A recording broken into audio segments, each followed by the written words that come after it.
Oh, baby, you got 765 million reasons to love me. What's up, Nick? I don't know where I What's was going going on, with buddy? that. I don't know where you were either. I I don't don't know know, either. man. You know what I do. I just go. I was thinking about singing, will you say he's just a friend? That's probably what the Yankees are saying. But I don't know. That doesn't make any sense. Juan Soto got a lot of money, man. What the heck? Uh, and we got to talk about it. We got a lot to talk Of about course with we do. this. I mean, this is pretty much the Soto show. Of course we will. Hey, this is mostly the Juan Soto show. Look, he got the biggest contract in sports history. $51 million a year. Could potentially be up to $805 million if he does not opt out after the fifth year. Nick Earnshaw, but we will get into later in the show. Congratulations to Dick Allen and Dave Parker, both being elected through the classic baseball era committee ballot into the National Baseball Hall of Fame. So congratulations to them. We'll get to them later in the show. Nick, we also have a special guest. You're actually here for the interview. What do you know? I know. Like, that's a first, right? It's a first. I think it is. This is first, right? This is the first. No, I think second. No, I was here for the other one. I wasn't okay, sick. you're right. I'm not trying to throw shots on purpose. I promise. But you're here for stock, you're here for Ricky, and you're here for the Musico one. So you're batting 750, which is good. Solid. You know what I'm saying? It's solid. It's solid. It's pretty good. But you know who's batting a lot right now? It's Juan Soto. Nick, he gets 15 years, $765 million. Nick, let's start with this. I want to know, where were you last night when it happened, and what was like your initial reaction? No, like I don't want you to think about how you were breaking it down 10 minutes later or what it meant for. No, I just want to know your initial reaction. Where were you when it happened? Initial reaction. I was at home watching Sunday Night Football, and I was just scrolling Twitter, and all of a sudden, the notification started popping up on X. Passing, Heyman, they were like simultaneous. I think Heyman got past him by like a second. So I was looking at the order. I think Heyman got past him by like a couple seconds there. And I was like, wow, it happened. Because we were seeing rumors like, oh, it might happen tonight. It's going to happen definitely by tomorrow. And you never know what to believe, right? Like, yeah, who knows? It could happen at 3:00 in the morning. You never know with these types of deals. Like, stuff happens in the middle of the night. And then all of a sudden, it just came flooding out. And the number 765 was thrown out there. And you're just like, holy moly, like, unreal. And, my biggest takeaway, and, I know you're going to give yours too. I'm going to jump right into it. Yeah, for sure. Is no deferred money. None. That's the most intriguing part about this whole thing. Yeah, leaving the Yankees, whatever. Yeah, the Mets outbid the Yankees. Okay, they have a billionaire owner who just bought the team, who's a fan, and, was going to spend however much to get this guy. Okay. But the fact, no deferred money, $51 million, AAV. My goodness. I mean, and then, you look at the rest of the contract, it could go up to over $800 million. We're getting close to $1 billion for a baseball player. I mean, inflation's bad, but my goodness, I didn't realize it was this crazy. I mean, geez, Louise. Shohei Ohtani pitches and hits. Juan Soto hits the baseball very well. I did not expect this to get to the $800 million range. That's over the top insane. Insane. So the deferred money, the fact he's getting it all every year, got the opt-out after 5 years. I mean, my goodness. That's what really stood out to me, is that the no deferred money. Like Shohei, remember they're kicking it back, kicking the can down the road, etc. Whatever, fine. But Ohtani, we thought that was a mammoth deal. And he's a pitcher as well as a hitter, right? Like, great DH. He was 50-50 last year. Then he's going to come back and pitch this year. He's in the Cy Young conversation. Like, yeah, like, all right, you figured he'd get that gigantic contract. And you thought this is going to be the biggest contract we've ever seen in our lives. And then a year later, for Juan Soto to go out and get what he got. I mean, credit Scott Boras. I mean, you got to give the guy credit. miserably failed with a few clients last year. He But my definitely did. goodness, He rebounded. he said, Steve, open that checkbook up. I know it doesn't matter to you. You don't care. You're gonna throw money out there. So let's beat the Yankees by $5 million in 1 year, and Unbelievable. Juan Soto's yours. And that's what happened. We knew it was gonna come down to the almighty dollar. As a Yankees fan, I'd be fuming that it came down to a year and $5 million. That's wild. He was just in the World Series with this team. So, yeah, I was watching Sunday Night Football on X, nothing too crazy. But the biggest takeaway for me, Fran, is the no deferred money. Astronomical. Kids, you want to grow up and play and be a professional athlete? Play baseball. Baseball player. Because it pays pretty well. If you're pretty good at it, it's going to pay well. Hey, can you just do me a favor real quick? I know I'm being annoying, but if you could just go on X real quick and find that Juan Soto SNL skit. Is that like copyright or no? I can see if I can that? find it. I can see if I can can play find that it. Or no? Is that illegal? I'll see if I can find it. All right. I'll see if I can find it. So while if you're not, it's not a big deal. But if you're able to, cool. If not, no big deal. But I mean, I'm sure a lot of you have seen that, but hilarious.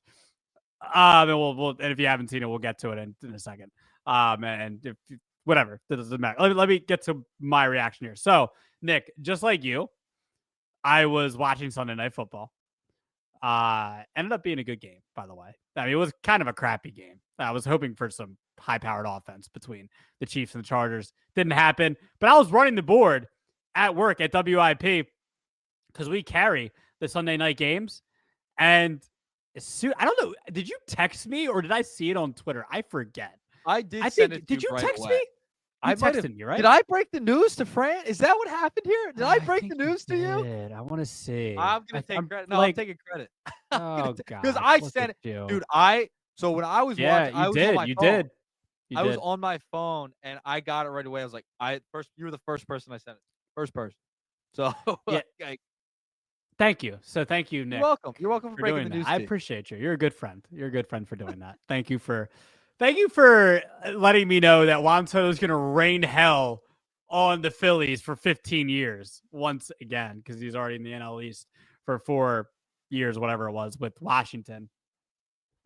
And here we are, Nick. Juan Soto is, I mean, my first thing is when you sent that to me and I saw how much money he got was like, I mean, honestly, like just pretty common. Like a lot of other people, that's a lot of freaking money.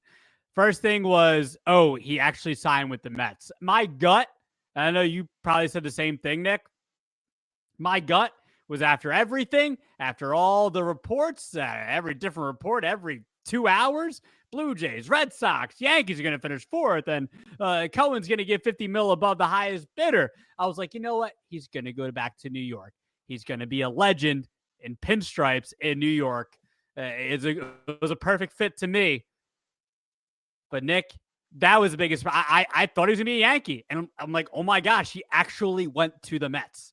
Not even just as like a Phillies fan be like, oh my God, how could he go to the Mets? Like, wow, he actually picked the Mets over the Yankees. That doesn't happen. I know, Nick, I listened to WFAN a good amount today because I thought that'd be funny to listen to, because in New York you get, here in Philly we get, each one sports team per sport. But in New York, it's Yankees and Mets. So you got the Mets callers, you got the Yankees callers, what they were thinking. So that was fun. But it's an all-time thing for baseball, all-time thing for New York. That a guy like Juan Soto, the biggest contract in sports history, picks the Mets. And Nick, I think my biggest thing, it wasn't about the money. And I know what you're going to say, maybe, and what other people are going to say, but like, what are you talking about? He took the most money. Once you get past $700+ million, to a certain extent, it's really not about the money at that point. The Yankees offered him. Hold on. Let me talk. The Yankees offered him $4 million a year less for like a year more. It wasn't that much. At that point, I think Juan Soto really wanted to go to a specific team, they were all in the same range, probably. It was between the Yankees and Mets. He said, okay, you know what? I think maybe partially it was, oh, Judge is the guy in pinstripes, and that, Lindor's the guy over here, but I'm really going to be the guy over here with the Mets. I think it was. I don't think it was about the money. To a certain extent, like, of course, a little bit of it is, there's a good amount of it, but I think the overweighing factor at the end of it, Nick, it was not about the money. I wanted to put my stamp on a team that hasn't won in 40 years. I can really make my mark and be the guy here. Judge is the guy there for another decade. Knock on wood, he stays healthy. I think that's what it was. It was not about the money. No, it was 1 million. You're just dead wrong. I'm sorry. I love you, buddy.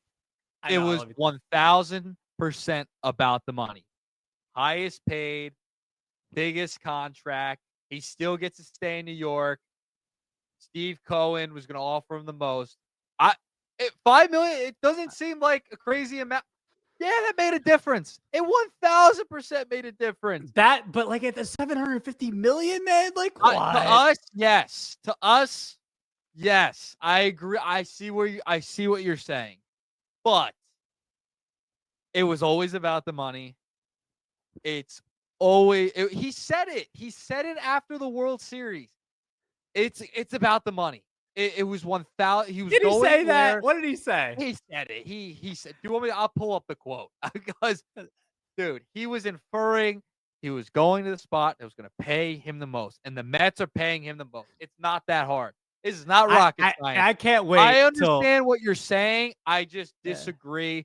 He was going where the money was. If the Yankees offered him $5 million more than the Mets, he was probably going to the Yankees. The Mets outbid the Yankees. And he saw the Mets are a competitive team. Boom. Steve Cohen had the money. There you go. There you go. You're now the richest contract in professional sports history. It's that simple. I get it, but maybe for me, just sitting down here as a lonely little man, you know what I'm saying? Maybe you might be right. I think there's maybe a little part of that could be true, and it's a fair point.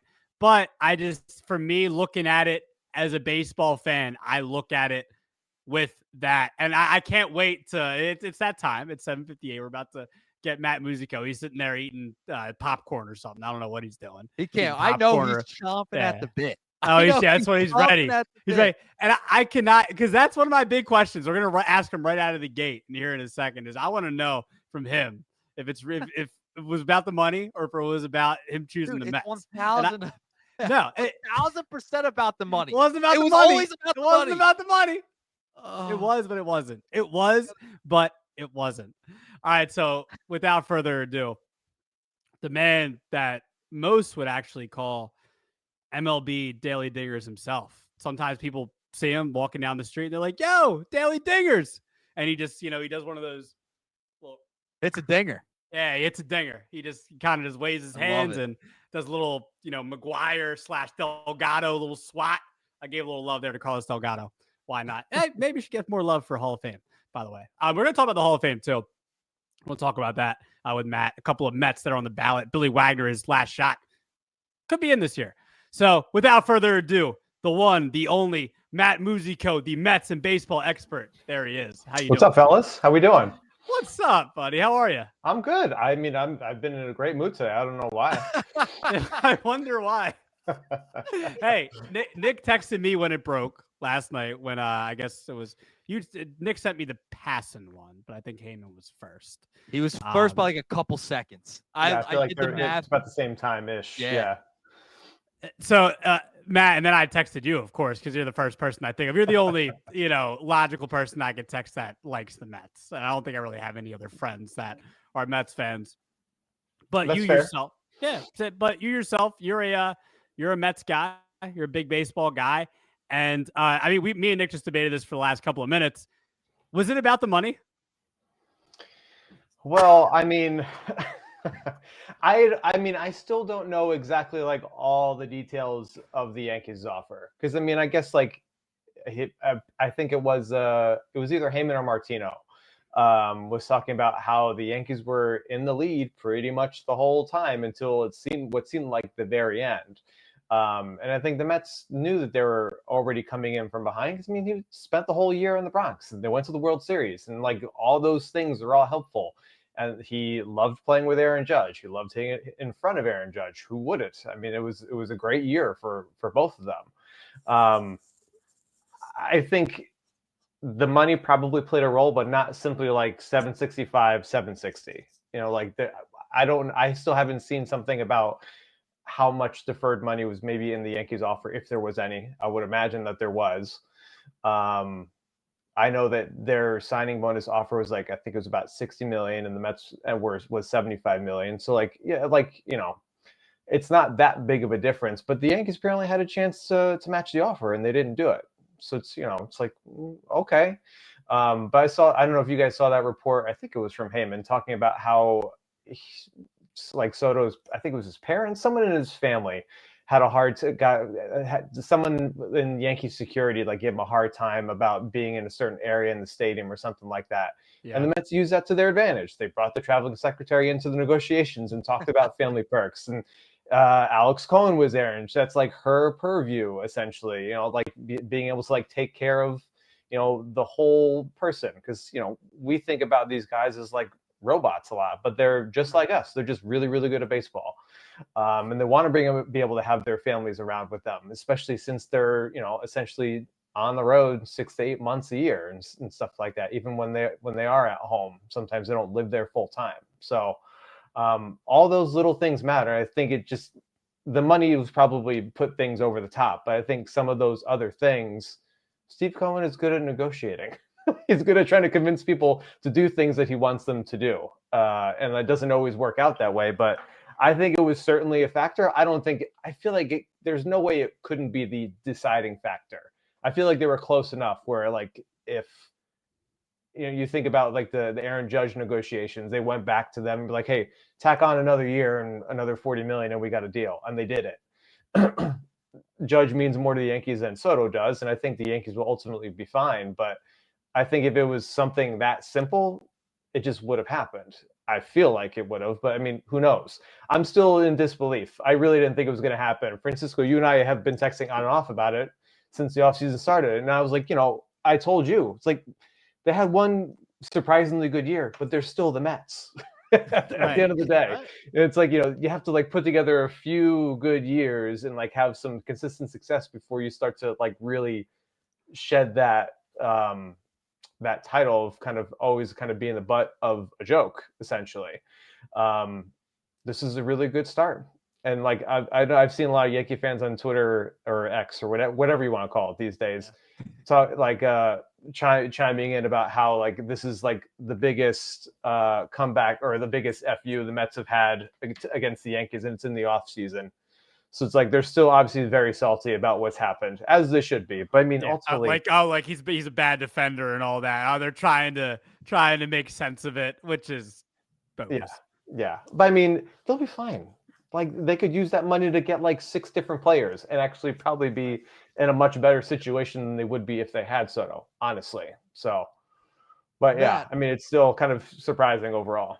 I want to ask you, what does this mean for Mets fans, the Mets organization, to outbid the New York Yankees? I mean, that doesn't happen. That's really never happened at this magnitude for Juan Soto to leave the Yankees, who were just in a World Series, mind you, to go across to Queens and play for the Mets. I mean, what does that do for the fan base, the organization itself, that Soto chose the New York Mets?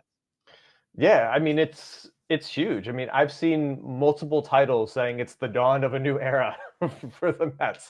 I mean, they've always been the little brother, and it's not just outbidding the Yankees. It's like you said, outbidding the Yankees for a Yankee who just helped the Yankees get to the World Series. Like all those things kind of playing one into another. It's like that's part of the reason why I just really didn't think it was going to happen. He had a really good year. He seemed to really enjoy his time as a Yankee. It's like when you're getting like $600-700 million, like is really another $50 million really going to be the reason why you make potentially the biggest heel turn in New York sports history? Exactly. And you have to deal with it for the next 15 years. Like they're never going to forgive him for that. As I mean, and until they win another World Series, the Yankees fans won't forgive him for that. But yeah, I mean, it's it's everything for the Mets fans. But also, like I've seen people say it a few times. I've also said it to my wife too, because she was like, "Where'd Juan Soto go?" I was like, "He's a Met." She was like, "Oh my God, that's huge, right?" I was like, "Well, not yet. He's got to pass his physical." right. So like, Not let him official pass his yet. physical. And Not she's like, yet. "Well, how old is he?" Pump the And I was like, "Well, brakes. he's 26." And she's like, "Oh, he'll be fine." Like, yeah. Like, you hope. But like, we thought the Carlos Correa thing just hopped into our lap, and that didn't work out. So I mean, everyone's kind of like still waiting for the other shoe to drop. But I mean, obviously, the elation is very apparent. Right. So I'm going to introduce Matt. I'm going to ask. It's kind of going to go right into the next question to you. But I'm going to introduce our Twitter poll straight up. Is Juan Soto worth his new contract? You can go vote at @the_shift_media. It's either yes or no. And I don't think Matt's going to like the results of this. We will actually reveal the results of the poll so far before Matt leaves. It's not my money. I don't care. I know. I'm just okay. So I'm going to ask you straight up, Matt. Is Juan Soto worth $51 million a year for 15 years? I mean, it's an overpay. It is, and I think everyone kind of knew that going into it, that he's going to get more than he probably would be valued at for his production track record leading up to this point. But at the end of the day, I mean, it's like I saw it was some comparison of like the equivalent of Steve Cohen handing Juan Soto $750+ million versus a normal person doing it. It's like it was something like I don't know. It's like the equivalent of him, with a net worth of $20 million, giving someone $750 million is like the equivalent of someone making $100,000 in a year and paying them, I don't know, like a few grand, like 15 grand over like 15 years. It was like, I can't remember the exact numbers, but it was something like really affordable. So it's like, obviously, like this is not a big deal for him, and they're obviously not going to be done. Don't tell me you're going to give this guy all this money and then be like, all right, like we're going to kind of like cut some corners here and there. So, but no, do I think he should have gotten that much money? Probably not. I saw Jeff Passan say the same thing. It's like this was an overpay, but like, everyone kind of knew that's what it was going to be, and this is who the Mets wanted, and they were willing to do whatever it took to get him. Matt, I don't know if you saw the comment Steve Cohen made about him being the owner as a civic responsibility. Mm-hmm. Talk to me about those comments that Cohen made and just your general thoughts on, him kind of making this out to be kind of like a charity. I mean, I don't want to say it's like a charity, but like that's the way he kind of phrased it. You know what I mean? Like he bought the Mets as like a charity thing. Like that's kind of where he was headed with it. I mean, what as someone who enjoys the Mets, what do you make of those comments from the owner? Well, I'll tell you what, man, it's a breath of fresh air. I mean, you didn't have to sit through my entire lifetime of dealing with the Wilpons as owners. It's like, seeing them cut the corners the way that they did, especially after 2009 hit. It's like, it probably sounds weird the way he says it, but like, I think like the good intentions are there. Like he's a lifelong Mets fan. Like this is every fan's dream for their favorite team, to have someone who seems very relatable to them, with thinking about the team's history and going with the ups and downs and things like that. So being able to have someone with that kind of past and that kind of like it's like you almost feel like you can relate to one of the richest men in the world for whatever reason, which sounds weird. 22 but billion? Like you have that shared 22 billion. Yeah, something like that. At least 20 billion. So, but it's like he gets it. He gets what it's like being a Mets fan. And he has, I think it's his father-in-law, like he wants the Mets to win before, it's like one more time for his father-in-law to see, who's like, I think he's like 90 or something like that. Wow. So it's like, I think he kind of feels that responsibility of trying to bring the joy to this fan base that's been missing for on a World Series level for a long time. And like everyone got a little bit of a taste of that this past year. So Matt, I was actually listening to WFAN last night Oh, and a God. good amount today. That's WIP's sister station over there Yeah. in New York. I was like, man, I gotta listen because I know it's gonna be some great, fantastic content. Here in Philadelphia, we just have the one team per sport. In New York, it's like two teams per sport. So you get the Yankees and the Mets fans talking about that. And one of the hosts I was listening to last night, she was talking about, and maybe I'm sure you've heard this brought up already, but one caller like brought up that maybe Soto didn't want to be in the shadow of Judge. Do you think that factored into this? Maybe him being with the Mets, he's more of the man. Not that Lindor isn't, because Lindor after this year is the man. But Judge is mega superstar Aaron Judge. Do you think that factored into his decision at all? Nah, I don't think so. Especially when he's going to make twice as much as Judge, I don't think he's going to care too much. I think at the end of the day, it'd probably be a little bit more helpful for him to have somebody else to be able to shoulder the load of carrying the team with. I mean, like, they were able to tag team and make it to the World Series after missing the playoffs the year before. Like, that was really like adding him was the main difference that they made that actually kind of like catapulted them. Like, their offense was really crappy in 23. And then they were one of the best offenses in this past season, pretty much because Judge was healthy all year and they had Soto as well too. So, I mean, I feel like one of the aspects that he's probably considering is who has the better outlook over the next 15 years. I would imagine that having Aaron Judge with the Yankees is nothing but an advantage in his eyes of thinking about how many World Series can I win. Matt, I have to ask this question. He got more than Ohtani. He got more than Ohtani, which is crazy to me. The fact he got a lot more than Ohtani did with no deferred money. Is he more valuable than Shohei Ohtani? I just don't think so. What say you? I mean, when you put everything all together, I don't think so. I mean, you have the on-field stuff. You have Ohtani the hitter, Ohtani the pitcher whenever he pitches, if he pitches. But then, like, you have the entire Japanese market. You're thinking about like everything else that the Dodgers are able to capitalize on off the field with his value. I think that trumps what Soto was able to bring to the table.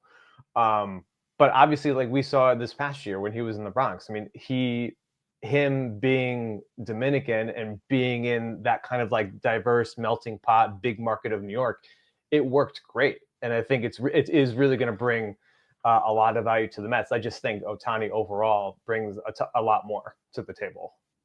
Okay, one more question from me, Matt, on the Soto thing. And I've heard this, and you always hear this, when Ohtani signed the big deal, it's like, oh, well, does Ohtani have to win multiple World Series for this contract to be worth it?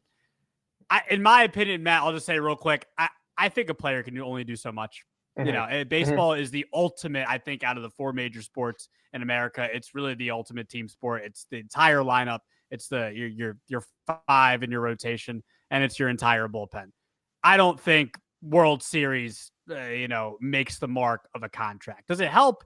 Yes, but I think a player, as long as they do what they're supposed to do, they do their job. Like Juan Soto, they didn't win the World Series last year, but you can't say it was because Juan Soto didn't perform. With Juan Soto was the reason they got to the World Series, pretty much. You mentioned Judge too. I mean, straight up, do they need to win multiple World Series in his tenure with the Mets for his contract to be worth it? I think in the court of public opinion, for especially the more casual fans, yeah, 100% they need to. But like you said, I mean, he can only do so much. He's a great hitter. He's an okay-ish fielder. Like there are other things that come into play here. But what makes it the most worthwhile is a culture shift, essentially. Talking about being able to stand up and bully the Yankees. Like this kind of thing, like reminds me a little bit of that, like 2004, 2005, 2006 era of the Mets, where like after 04, they got rid of Art Howe, they brought in Willie Randolph, and they signed Pedro Martinez and Carlos Beltran, and all of a sudden people wanted to be on the Mets, whereas beforehand that wasn't necessarily the case. And I remember Carlos Beltran was saying in his press conference he was happy to be a part of the new Mets. Like this was like a new age for that organization. Ultimately didn't bring any championships, but you think of, outside of the collapses and stuff, but still 06, 07, 08, 3 straight winning years. Like that doesn't happen too often in Mets history. Thank you, by the way, for your collapses. Yeah, we appreciate that.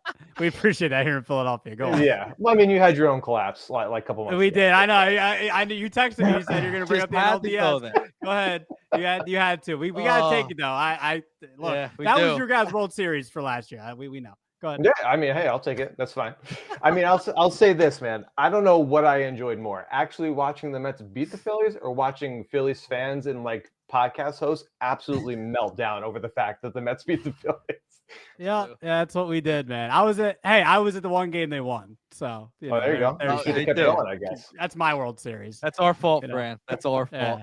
One last question on contracts, Matt. Just kind of an overarching question. I mean, we're seeing how big these contracts are getting. I mean, Ohtani last year. Now we're hitting 800 with Juan Soto. Will we see a $1 billion contract in the next 5 to 6 years? Oh God. I'm gonna say no, only because I feel like it takes a very special set of circumstances for things to be that to get as ridiculous, even as they just did with Soto. Generational type player. He's only 26. So like the fact that you're able to at least map it out to 15, even 16 years or something like that, like, that at least makes it a little more palatable, I guess, for lack of a better term. I mean, I think Ohtani's annual average value was the record before his, and it was like 46 with the deferrals and stuff. So it's like, it's not that much higher than what Ohtani is sitting at. So I think within the next 5 years, probably not. But beyond that, I mean, who knows? I mean, we'll see what happens as some of these younger players come up and perform well. And, this just helps the game overall from the players' perspective, because it just kind of pushes everything up. Like the rising tide raises all boats. So, I mean, I think overall the Players Association is very happy. The rise. What did you say? The rise and tide raises all boats. I've never heard of that. I think that's how it goes. That sounds good, though. I might start using that. And if it's wrong, I'm blaming you. I'll be like, I gotta learn that from somebody else, and he's a fraud. I'll just deny it. It's okay. I'll just say we'll edit it out. Okay. We'll edit it out. Yeah. We'll edit it out. No proof. All right. So I do want to. So now that the Mets make this move, what do you think they're gonna do next? I mean, that rotation. I'm surprised, Matt. Like it sounds like they're not in on Fried. It's gonna be the Yankees or the I'm trying to think of the other team. Who is the Yankees? The or Red Sox. Red Sox, right? So Yankees or Red Sox on Fried. Right. And then there's also Corbin Burns. There's another starter out there. But I mean, they got who did they just get? They got Montes and Holmes. Yeah, which was, I mean, you could take a chance on Holmes there, I guess. But Montes kind of surprised me. But I guess with what they did with Manaea last year, who knows? But I don't know. What's their next move? Do they re-sign Alonso? All that type of stuff. What do you think the next move is for the Mets this offseason? Why that's what's going to be interesting. I mean, I think I was talking to one of my Yankee fan friends today, and he was, talking about the rotation. He was like, you should still be nervous. And I was like, wait, you think that they're done? Like, they're definitely not done making moves yet. So, I mean, the way that they've put together the rotation has been interesting and different than what I thought they were going to do. Specifically, the Montes signing. I mean, obviously, Holmes, I don't think anyone really expected that until I think it was Joel Sherman who first mentioned that they were looking at him as a starter. But I mean, at the start of the offseason, it seemed like they were really like seriously linked to Burns pretty consistently for the most, and it made sense because of the Brewers connection between him and Stearns, and there's familiarity there and whatnot. I mean, I'm sure like this kind of signing and the Mets spending spree from a couple of years ago proves that they can really do whatever they actually want to do, and as long as players want to come. It seems like I don't think they're going to go after a Burns or, like you said, a Fried. I mean, he seems pretty set on going to either Yankees or Mets, or Yankees or Red Sox, or some other team. So I think it was Andy Martino said that he thinks that one of their next moves could be going for another short-term deal, someone like Walker Buehler or something like that, for the rotation. I think Mets fans are now like, okay, we got Soto. Now let's re-sign Alonso and then worry about the pitching staff after that.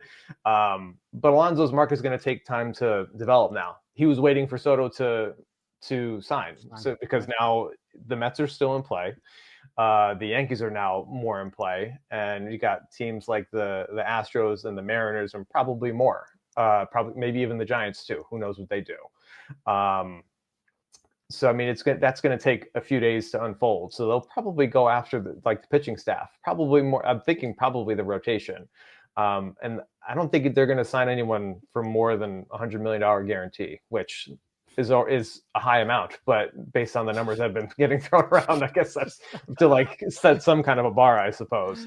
But I mean, it seems like that's David Stearns' preferred way to build the rotation right now. Like, not too many long-term deals. They want to leverage their pitching lab and stuff to try and get as much production as they can out of their pitchers. And it worked last year. There's no guarantee it's going to work again, but I guess they trust the process to be able to make that work. Matt, you did invoke Pete Alonso, and I wanted to ask you about him. After this Soto deal, what is the outlook for Pete Alonso now? I've also read some rumors, maybe the Mets go after Christian Walker as well. Maybe they sign him. What is the outlook for Pete Alonso at this point? Well, I mean, like I said before, like anything is possible with the Mets. And I think it helps that the Mets reportedly love Alonso. Alonso has been very public about his love for the Mets organization and being in New York and things like that. So as things go along, I mean, the longer a player lingers in free agency gives more of an opportunity for someone else to come in and snipe him from the Mets if they really have a desire to get him. But I think the capability is still there because they're talking about, if they got Soto and they could just move Vientos to first and try and sign Adames when he was still around, or Bregman. So it's like, it's going to cost about the same amount of money. So it's like, obviously there are future considerations to think about. And the Mets had offered him, I think it was a $158 million extension in June of 2023, which got rejected. So obviously he's probably going to be looking for more. But we'll see what happens. I mean, I don't think, especially after the postseason run, I felt like that really strengthened the possibility of Alonso coming back. And I don't think landing Soto takes them out of the running of it by any stretch of the imagination, unless they just really don't think it's a good idea to sign him with the idea of thinking, okay, if Soto sticks around for the long term, he might have to shift to DH or first base.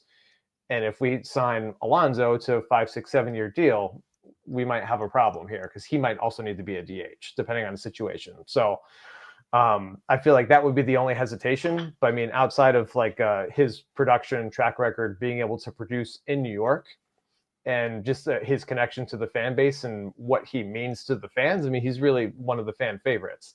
I feel like it would make the most sense to bring him on too. And then, especially if they're going to go the budget route with the pitching staff, which it seems like they're more of the budget route with the pitching staff as opposed to what you would originally have thought they were going to do. Matt, I want to ask you about the Hall of Fame, and I told you that I would ask you about this. Former Philly great, Billy Wagner. Just kidding. He's not all that beloved here in Philadelphia, as he went to the Mets, 2 years after he was traded from the Astros to the Phillies. That's a great years here in Philadelphia, but I think we probably know him a lot more as a Met. So you got Billy Wagner on his final shot. Mm-hmm. Carlos Beltran, who I think most people would say he's going to get in eventually. Beltran, and then you got, I mean, what are we doing here? David Wright at the bottom. How did he even get something? He did better than Delgado. That's crazy because I think Delgado should get a lot more love. Yeah, a lot more love. I don't know. What are your thoughts on the Mets on the ballot this year? Wagner, does he get in? Beltran, is it a matter of when? What are your thoughts? Yeah, I mean, you might know better than I do. What percentage was Wagner at last year? It was close, 73. Right?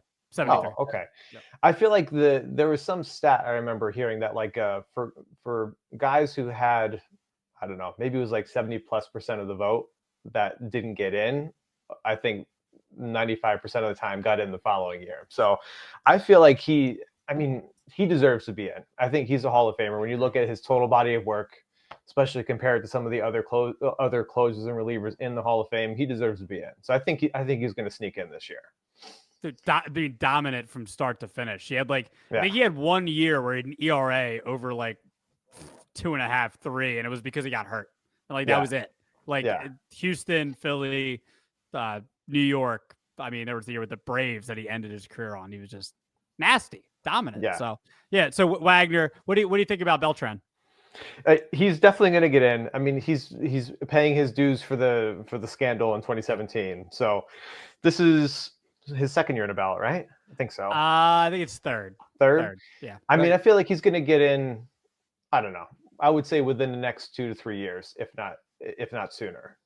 Okay. Who has more of a shot? All right, this is a good question. This popped in my mind. This is a great question for the show. Who has more of a shot, David Wright or Chase Utley? Of getting in the Hall of Fame? Yeah. You know the answer to that. Think about it. You have to think about it. You're such a homer.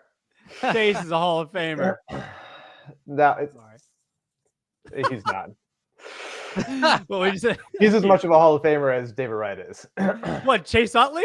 Yeah. Oh my God! You want to look at Utley's numbers during his peak? 7+4 every season. I'd rather not. 5 straight years. Yeah, I know.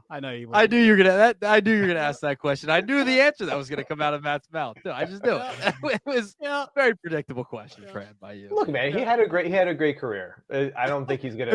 That's another Twitter question. Who had a better career, David Wright or Chase Utley? I'm gonna tweet that out right now. Thank you, sir. By the way, I did say that we were going to reveal the results of the first Twitter question. That's number 1. We'll put number 2 out, and I'll make sure I text you the results of Utley and David Wright after Utley just destroys. Yeah. When you send it out to your Philly-based following, right? Look, I just tweet. You can retweet it too for your New York followers. Yeah, I don't know, man. I can't get the engagement without the check mark. So Elon screwed me. All right. So is Juan Soto worth a new contract? And it came in 79% no. What a surprise. It's not shocking. I actually put yes, though. I think he's worth the contract, considering what guys are making and the Ted Williams of the sport. So I think Ted Williams is worth his money. Man, I'm just saying. Someone's willing to pay it, so yeah, he's worth it. Yeah. Two people are willing to pay it, so yeah. Yep. So Matt, thank you for coming on. Appreciate you it, guys. Yeah. Tell everybody about it. Yeah, tell everybody about Daily Dingers, any other work you got going on. Tell us all about it, where they can find it. You can find me at all social media outlets at MLB Daily Dingers. Also have the blog, MLBDailyDingers.com, and also sharing a lot of similar and also slightly different content via Substack as well, too. So you can find me there. You type in MLB Daily Dingers, you can find it anywhere. So, but yeah, just sharing random home runs and interesting stats and interesting lists as much as I can. I want to say and you definitely have taken my advice. You're really consistent with the Phillies stuff. I love it. I saw an Abreu inside the Parker the other day. The difference is I just make sure to tag you so you don't complain about it. I like it. I like it. See, you're learning. You're learning. Yeah. So, but no, in all seriousness, Matt, thank you for coming on, and we'll definitely talk to you again soon. Yeah. Sounds good, guys. Thanks for having me on. Appreciate it. All right, see you, Matt. All right. There he is. I did just tweet it out. There he is. I just tweeted it out. Who had a better career? Yeah, I'm retweeting it right now as we speak. Who had a better career? It's a great poll by you. Thank you. I mean, I think it's obvious that it's Chase Utley, but yeah, it's pretty obvious answer there. And I'm sure, I mean, I'll say this. I would have loved David Wright if he was a Philly. I can say that. Oh, obviously. Just like Sidney Crosby, if he was a Flyer, I love Sidney Crosby, but they aren't. Yeah. They're the enemy. He won't be in the Hall of Fame. The injuries really held David Wright's career back. It's so unfortunate. It did. He was a great player. Even coming from a Phillies fan, you know how good of a player he was. But yeah, the injuries really held him back. Because I think if it weren't for those, he'd probably get in pretty Yeah. easily. He'd have the numbers to back it up too. Yeah, he's one of those guys like, Don Mattingly, somebody that if it weren't for injuries probably would have gotten the Hall of Fame. Troy Tulowitzki, you look at his numbers, probably a Hall of Famer if he doesn't get hurt. So maybe you could probably put David Wright on that list. Nick, just real quick before we wrap it up with the two new Hall of Famers, what were your overall thoughts from the from Matt there about what he was saying about Soto? Yeah, I mean, he pretty much hit the nail on the head with everything. It was a massive overpay. I still disagree with you guys a little bit. It was about the money. I think that it made a difference, man. That year, you know how tough of a negotiator Scott Boras is. I think it really made a difference, and it seemed like Juan Soto said, whatever the highest bidder is, you go. And I find it fascinating the reports coming out about the security guard and all that stuff. Like, Wild. it's crazy if that made a difference. Very petty. Very petty. I don't think so, but who knows? Who knows? Who knows? I mean, weirder stuff. We're never really gonna know. We'll never really know. Unless you got people from the Yankees talking about Soto, like you got Brandon Graham talking about AJ Brown and Jalen Hurts and something like that. Maybe we'll what a story. What a story. Drama in New York, drama in Philadelphia, it's everywhere. Drama everywhere, man. But shout out to Matt for coming on the show. Definitely giving us some good insight. Definitely wanted, first person I thought of to have a guest on the show for tonight because, Mets guy. So I thought it was perfect to get a Mets perspective. So shout out to Matt for coming on the show. Definitely, obviously not the last time he will be on. Make sure you go follow him on Twitter at mmusico8 on X, and then make sure you follow MLB Daily Dingers as well. Consistently very, very good baseball content. Nick, so Dick Allen, congratulations, Dick Allen. Congratulations to Dave Parker, both being inducted into the Hall of Fame. I don't know, Nick, reaction, thoughts? What were your thoughts on both of those guys making it in? I love it. And, me and you are so thrilled that Dick Allen got in. You saw his family celebrating last night when the announcement was made. Very well deserved, long overdue. 292 / 378, 534, 351 home runs, over 1,000 ribbies. I mean, just very well deserving. Dave Parker as well. Dave Parker also had a really good career. 7 All-Stars, 2 batting titles in the NL, 3 Gold Gloves, 19 Major League seasons he played. I think both well deserving. Long overdue for Dick Allen. So I was just thrilled to see that his family was there celebrating. That video gave me chills. It gave me chills to know that Dick Allen got in the Hall of Fame. Yeah, because how long have Phillies fans and us and it's so many people around the Philadelphia area been screaming for Dick Allen to get into the Hall of Fame and get his proper respect, and he finally did. It's pretty cool. Yeah, that was. I mean, we're both biased here because we're Phillies fans. So the big thing here was right. The P's right behind you. You know what I'm saying? I'm wearing red right now. The big thing was Dick Allen getting in for me, and of course, shameless plug, but it's for the show.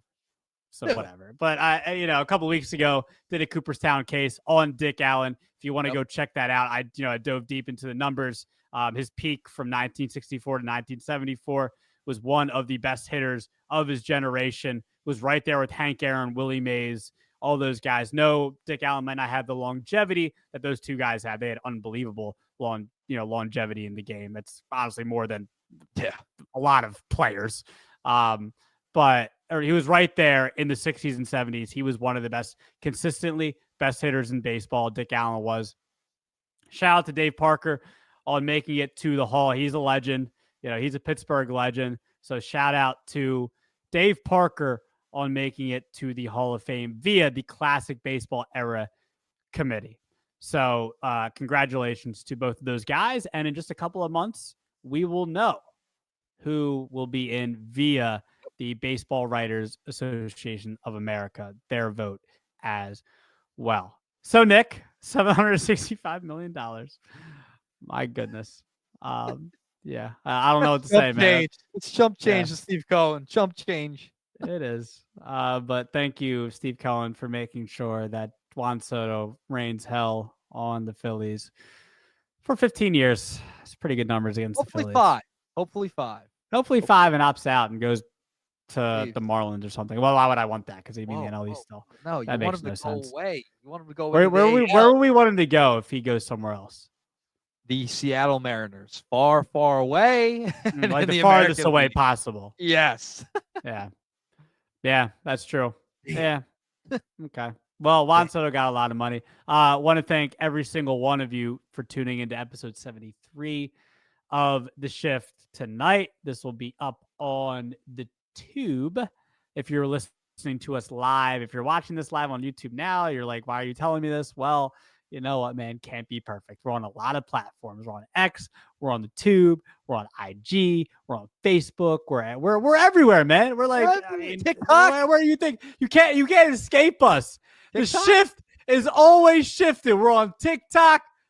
We out here TikToking with Nick rocking, baby. I got no rhyme. Shout out to that Trash Future album I listened to. Nick, I did listen to it. I know you did. You know what I'm saying? I know you did. I gotta get listen. Nick owes me a hardcore album though. I gotta get. I gotta get him to listen. I owe you. I'll find. You know what? something. That is a good. That'd be I'll good for pay you good content. Come on, you don't have to do it for us. Do it for the show. If you listen to one, you can just listen to it one time through to a hardcore. You know, I'm album. a guy that always does it for the content.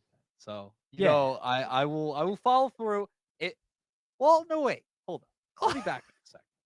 I don't have to because I listened to the Sabrina album, and I couldn't. Yeah, get but through that it. wasn't like a thing. Like that was like. Well, I guess it was. It kind of was a thing. I guess it kind of was. It was a Was disaster. it a thing? It was a thing. It was a thing. Yeah. I guess it. I Well, tried. you're trying to escape this. I'll listen to another Future album, then you have to freaking listen to a hardcore album. All right. Yeah. We'll sounds talk about it. We'll talk about it on social. How about that? We'll talk about Sounds it there. good. We'll air out our grievances. All right. Once again, for Nick Earnshaw, make sure you follow him on X at Earnshaw Radio. Follow me at Rojas_media_. We will talk to you guys soon.